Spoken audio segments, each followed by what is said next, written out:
Welcome to the Rim Break Rodeo. We hope this video helps.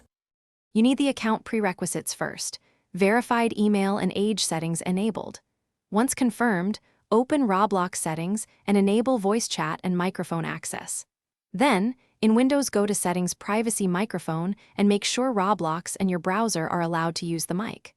Also, check your headset is connected and set as the default input device. These immediate steps unlock permission and prepare your laptop.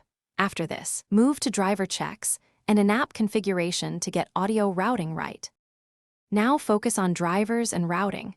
Open Device Manager and update your audio and USB headset drivers. Use Windows Update if needed. Once done, open Sound Settings and set your headset as both default device and default communication device so Roblox can access it properly. Make sure no other application is blocking the microphone. Quit apps like Discord or Teams if they reserve the input.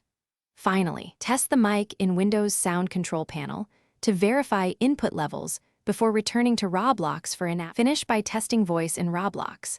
Join a voice-enabled game or use the in-game voice check and speak while watching input levels. If you see no signal, restart Roblox, then restart your laptop to clear locks. Make sure the in-game mic selector matches your headset. If problems persist, toggle microphone permissions off and on, clear Roblox cache or reinstall the Roblox client. These steps refresh the voice module. One tip: if voice remains blocked, create a new meeting in Windows Sound and swap devices to isolate hardware versus software faults. Thanks for watching. Consider subscribing if we helped you.